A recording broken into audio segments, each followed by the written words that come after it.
Good day sa inyo. Maraming salamat sa pag-tune in sa Facebook Live ni Doc Willie at ni Doc Liza.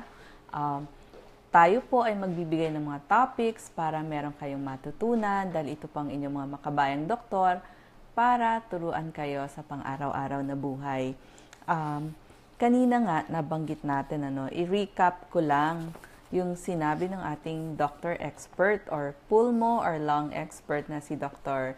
Raymond Fernandez na alam nyo ba na ang paninigarilyo ang pangunahing dahilan ng mga COPD o emphysema o sakit sa baga. So paano maiiwasan ito? Itigil ang paninigarilyo o huwag nang manigarilyo. Magpabakuna. Kasi nga yung impeksyon na mamaya ay tatalakayin ni Doc Willie, magpabakuna tayo against flu at pneumonia. Lalo na kung kayo ay may emphysema o may COPD. May katanungan tayo kanina, Doc, bakit ako nangangayayat? Meron akong COPD. So nagtataka siya. Ang kasagutan po doon, kasi kapag meron tayong emphysema o yung tinatawag na COPD, yung sakit na nakuha sa paninigarilyo, maraming calories ang kailangan nating gamitin para makahinga. So 10 times than normal dun sa kumpara sa normal na tao. Kasi yung effort na kailangan mong gamitin para lang makahinga, kakain ng maraming calories. Kaya, mapapansin nyo, mas payat yung mga taong may emphysema o COPD. Minsan nga malnourished pa sila. Kaya, mas lalo silang tinatamaan ng sakit. At kanina, nabanggit din natin, prevention para sa hika. Unang-una, allergy nga ang dahilan nito. So, kailangan yung mga sa ating unan, bumili tayo ng pangbalot sa SM, marami na to para hindi kapitan ng mga dust mite. Tapos iwasan na rin yung mga maamoy na sabon, fabric softener, wag nang gumamit ng mga panglinis sa banyo na Clorox, o kaya yung mga, ano nga yung ginagamit nyo sa floor, Reg, yung para, hindi maliban sa mga floor wax, yung pang-isis natin dyan sa mga tiles, sa may hika, muriatic acid, Tapos, itabi na yung mga bagay na nag-iipon ng alikabok, lalo na mga yung toys ng bata. Tsaka, syempre, iwasan nyo rin yung magkaroon ng ipis yung inyong bahay.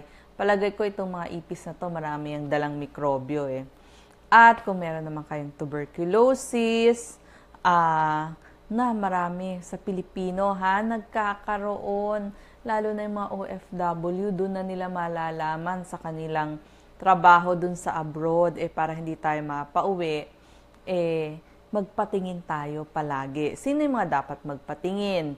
Di yung mga, lahat tayo dapat magpatingin, Tapos yung mga duda nyo na baka meron kayong HIV/AIDS, mahina ang katawan, yung mga may edad at sobrang bata, sila yung nagkaka-TB, yung mga gumagamit ng bawal na droga.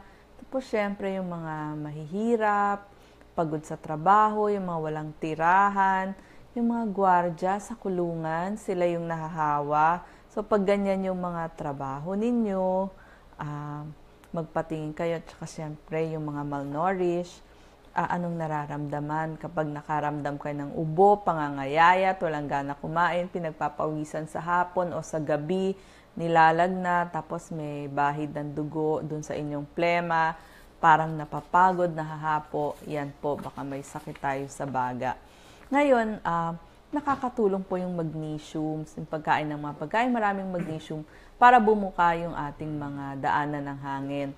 So sa ating mga Asians, ang source ng magnesium ay katulad nitong tokwa, itong tofu, itong soya milk, at syempre, yung nuts, itong peanut butter, isa yan sa pinakamaraming magnesium kasi galing nga yan sa nuts. Kaya gusto natin, kakain tayo ng maraming ganyan. Bukod pa dun sa mga citrus fruits na pinapayo natin. Yes, Doc Willie, ikaw na. Yes, oo. Ito mga magnesium foods natin napakaganda. Meron kasi, nasabi mo na Doc Lisa, pag-aaral, hindi pa, di ba? Meron tayong pag-aaral dito sa magnesium, yes. Gawa to sa abroad, ang dami nilang chinek. Nakita nila, yung mga taong kumakain ng magnesium-rich foods ay malaking tulong sa nakaiwas sa stroke, heart failure, diabetes, at nakakahaba ng buhay, yung mga magnesium-rich foods. Proven siya. Gumamit sila ng, ang daming cases, ginawa nila. More than 50,000 cases ang tinignan nila. At talagang proven siya. So, papakita lang natin, isang sweep lang. Yung mga high magnesium-rich foods, pampahaba ng buhay, yung mga nuts, di ba? May mga mani, yan. Hindi na to nut, peanut butter na.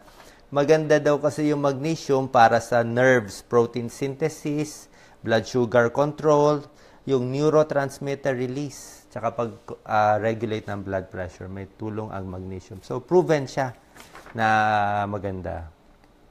Yes, tapos na next natin, pakita natin yung para sa baga. Doc Lisa, ito naman. Dito tayo. Sa baga. Marami kasi may mga infection sa katawan Doc Lisa. Pakita natin itong board natin. Napakaganda nitong board. Kasi ang daming kababayan natin ng kokosokit, di ba?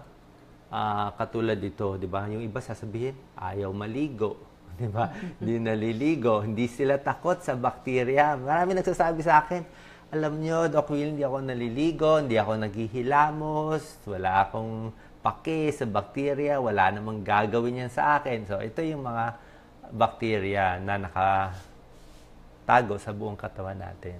Okay? So, ito. Ang bakterya nasa hangin yan, ha? Nasa hangin yan. Ganito itsura niyan. Para siyang alien, no? Parang alien, lumilipad.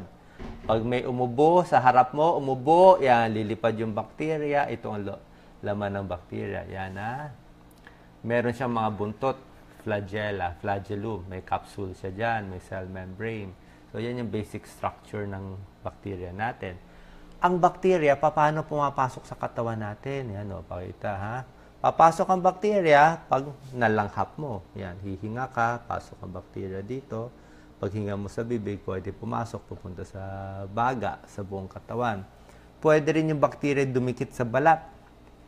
Sa balat, magkakapigsa, skin infection. Ha? Maraming klaseng bakterya at maraming klaseng infection ang mangyayari katulad nito. Pag ang bakterya nalanghap mo, pumunta sa katawan, pwedeng pumunta sa utak. Delikado to, Doc Lisa. Neisseria meningitidis. Pag meningitis, nakamatay yan. Brain infection yan. Brain infection, ICU to. Ha? Bakit pumupunta sa utak yung infection? Minsan wala na. Hindi natin alam basta pumupunta na lang Ito ang nakakatakot na bakterya. Pag ito tumama sa atin, Streptococcus. Ha? Pwede ka mag-sepsis. Naku, ang sepsis, kalat sa buong katawan. Myositis. Naku, necrotizing fasciitis, nakakatakot to. Minsan may napanood ako sa TV, I think sa GMA yata to pinalabas. May isang babae na parang putol yung paa, yung hita, parang talagang nakakadiri, kinakain ng bakterya. Ganito po yun. Necrotizing fasciitis yun. Kinakain yung laman. Ito, pulmonya.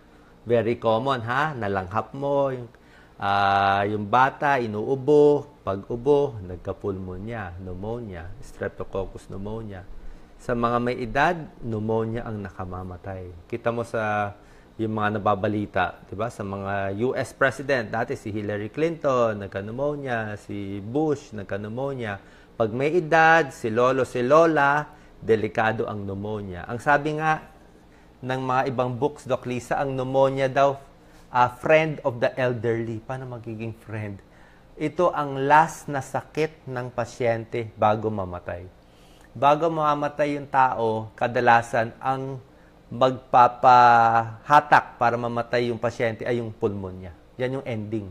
Pag matanda, mahina katawan, na heart attack, ang ending, magkakapulmonya, hindi makahinga, doon natatapos. So, delikado yung pulmonya. Ha?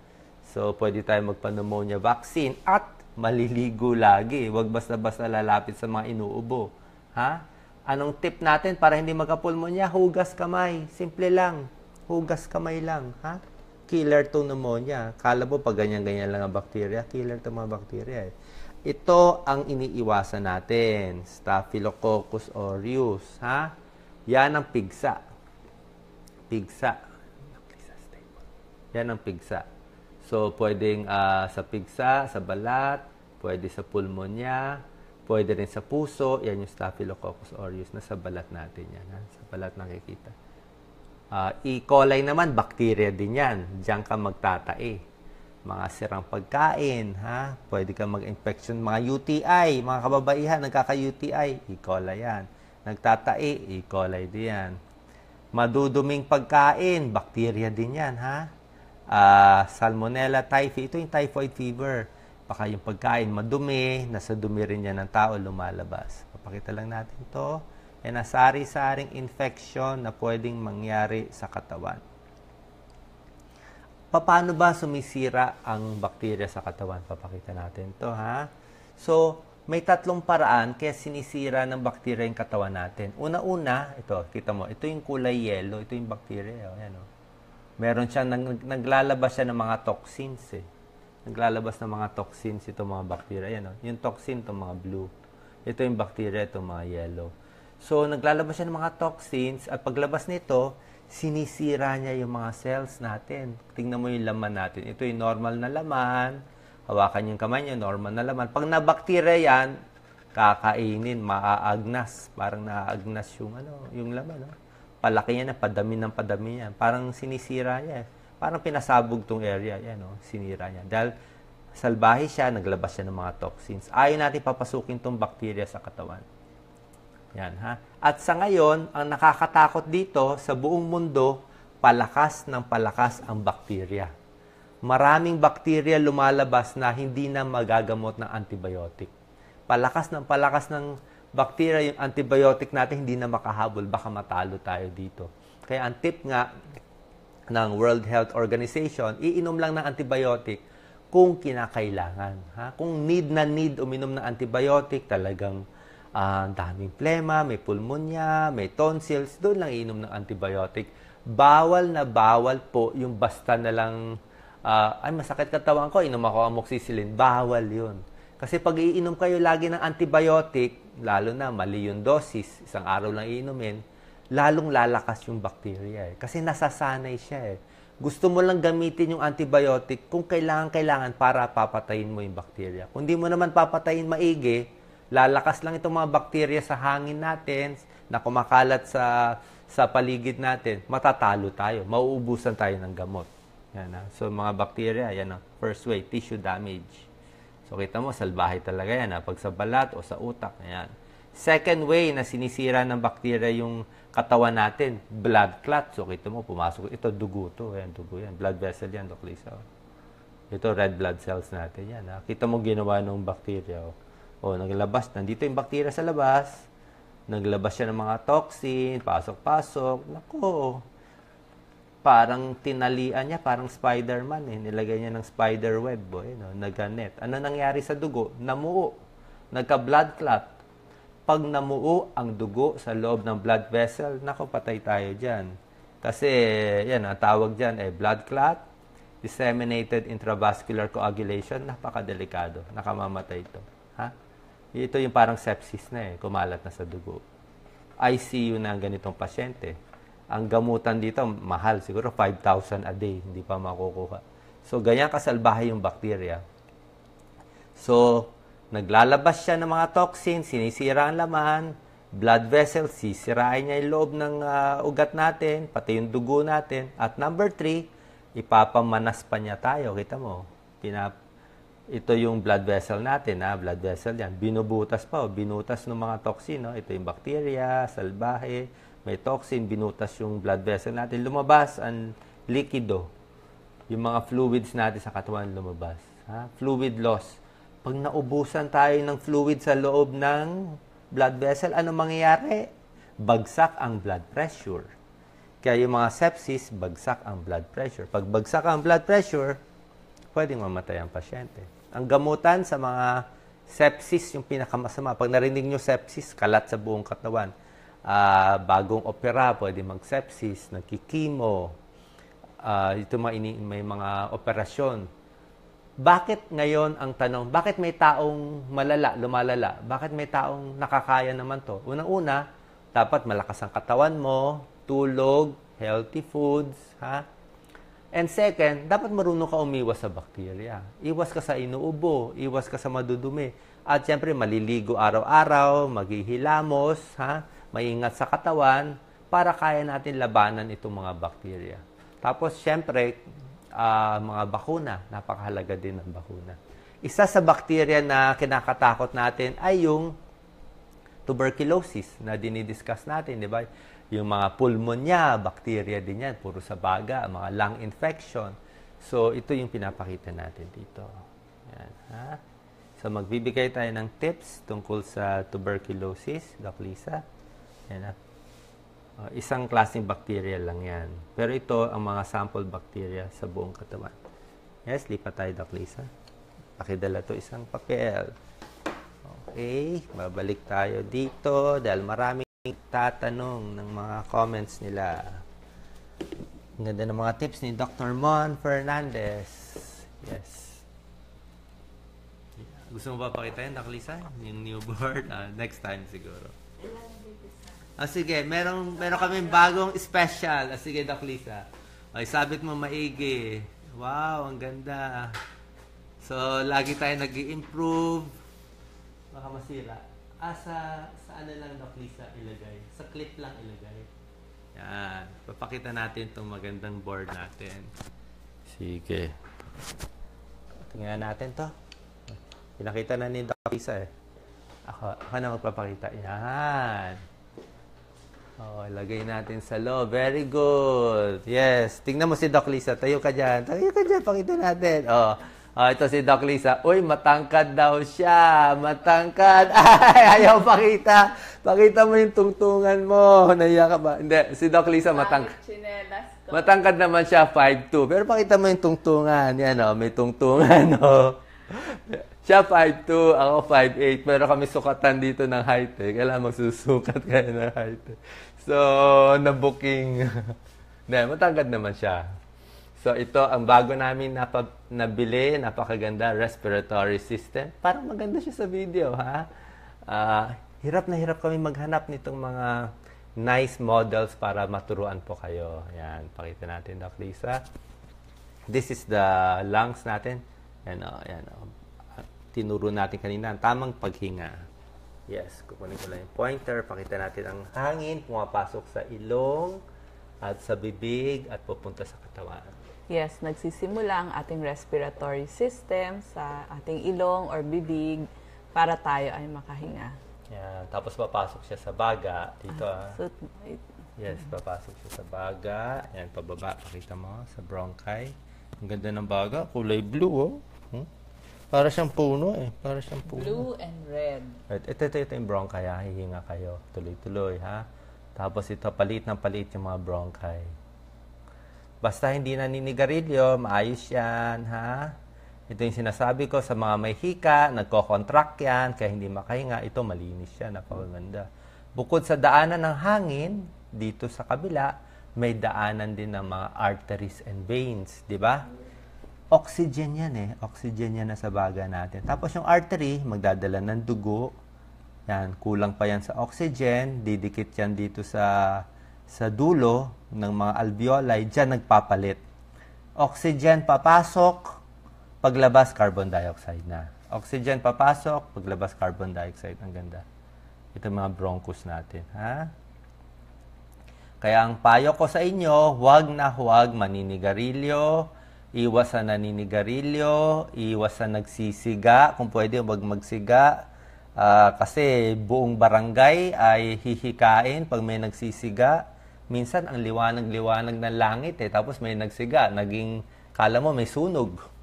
Minsan napatawag pa ng fire truck, kala may sunog, nagsiga lang pala. Masama po sa baga, usok yan Kung ang usok ng sigarilyo, ang usok ng sigarilyo, ang liit-liit ng stick ng sigarilyo, nakakakos ng lung cancer.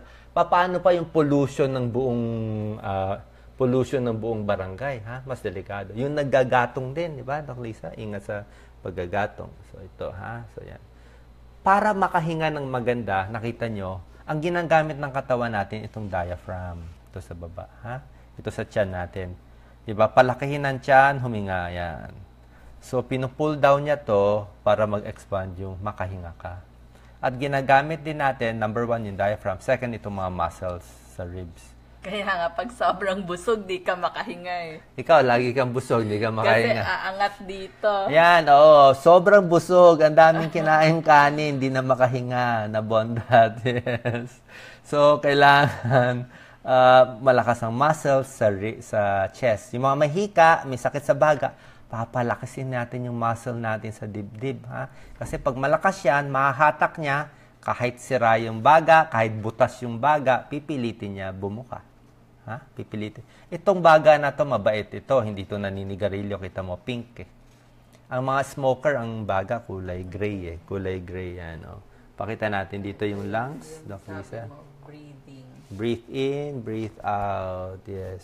Tumaas. Sige, pakita mo, Doc Lisa. May mga ito ng silya. Hindi, eto. Breathe in, breathe out. Eto yung ano mo. Yes. Pag inhale, pag exhale. Pakita na rin natin dito, Doc Lisa, sa may kaliwa.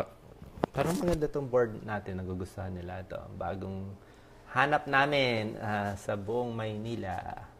Hirap makahanap. Ito, papasok ang oxygen. Lalabas yung carbon dioxide. Ito yung explain ko, di ba? Yan yung circulation natin. Ito. How oxygen is carried around in the body. Ang ganda, oh. So, andyan yung puso natin. Lalabas yung oxygen. Ayan, oh, dito nag-exchange. At meron tayong close-up. Close-up, pinapakita natin. Oh, paano nagpapalit. Oh, napakaganda nito. Ayan, oh. Ito, Doc Lisa, pakita mo. Dito pumapasok ko. Sa pinakamaliit na maugat, capillaries na yan. Oh, papasok yung oxygen. Lalabas yung carbon dioxide. Dito sa loob nangyayari. Kaya dapat malinis ang baga ninyo. Kasi pag hindi malinis ang baga, hindi maganda. Yan. Sa mga may emphysema, lumalaki ito, nasisira. Sa may hika, sumisikip ang daanan. Di ba? Pinakita ko sa inyo. Kaya may gamot tayong binibigay na pampaluwag. Tapos, last na lang, yung mga naninigarilyo, iwas tayo sa lung cancer. Kasi syempre, pag lung cancer, dito, hindi natin maiiwasan. Sige. Pakita na natin, Doc Lisa, yung mga tips ko sa bag. Sana nagustuhan niyo itong model. Mas maganda ma-appreciate natin ang ating baga. A few more tips para sa may TB. Kasi ang dami may TB, Doc Lisa. Na-promise ko bibigyan natin ng tips. Yes. So, in the Philippines, around 600,000 may TB. Pilipinas nga ngayon, number 9 tayo worldwide sa may TB. So, napakarami. At marami din sa atin may parang nakatagong TB. Around 80% nakatago. At isang pasyenteng may TB nakakahawa ng 10 tao every year. So, napakarami. Tapos, pinag-iingatan natin na maging resistant ang TB. Paano madadiagnose? Unang-una, yes, Doc Lisa, papa-x-ray natin, di ba? Anong klaseng x-ray? Yes, kaya nga yung mga bago mag-apply ng trabaho, ihanda nyo ng inyong chest x-ray. Yes, chest x-ray. Diretso yung kuha dito ng film. Minsan may pinapaganong kayo. Apicolordotic. Tapos pwede yung rin bandang yan. taas, ang tawag po doon, apicolordotic. Hinihingi din yan ng mga employers. Pag makita na normal, pasalamat tayo. Kapag nakitang meron, magpapagamot tayo. Oo, kailangan magpapagamot talaga sa TB. Ang gamutan dito, 6 months to 9 months. Kasi pag hindi nagamot, makakahawa tayo, hindi din tayo makatrabaho, hindi tayo matatanggap. Tsaka maganda at pwede talaga rin magpa-sputum test. Oo, Yes, may Lisa. x-ray tayo kahit once a year. Tapos yung pag-examine ng ating plema. Hindi po laway. Plema, kailangan galing sa loob ng baga. So, kapag maplema kayo, yun yung ilabas ninyo, idahak ninyo. Huwag po yung inipong laway kasi malalaman nila pag laway din yun. Kasi kayo naman ang kailangan gamutin, kaya wag nating dadayain. Oo. So, yun lang nga. Ang problema kasi natin dito sa bayan natin, ang daming may TB na hindi nagpapagamot. It's a big, big problem. Kaya yung mga nanonood ng FB Live, kung si tatay, si nanay, kadalasan din pala po ganito. Hindi sinasabi sa inyo na may TB. Sinasabi ng doktor, pero hindi na iintindihan gaano eh. Kadalasan ang maririnig nyo, primary complex. Pag primary complex, TB na yon sa bata. Ha? TB yun sa bata.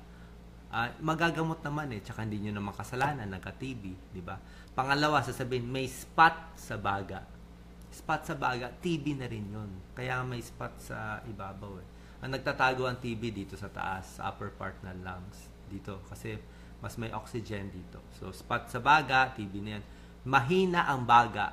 Mahina ang baga, TB na rin yun. Mahina ang baga eh. Minsan kasi ayaw lang sabihin siguro na may TB. Sasabihin, mahina ang baga. TB na rin yon. At ano pa ba? Vitamin sa baga. Vitamin sa baga, TB na rin yon. Yung bata, yung anak ko, binigyan ng vitamin sa baga. Vitamin sa baga, TB yun. Ayaw lang sabihin na TB, ginawa lang vitamins ang pangalan. Pero hindi talaga siya vitamin. Antibiotic siya, pangpatay ng TB.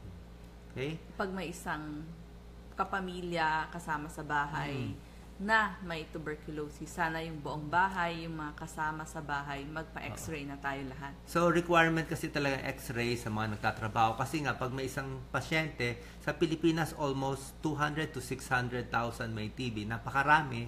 Kailangan lang maggamot. Marami tayong mga empleyado, Doc Lisa, di ba?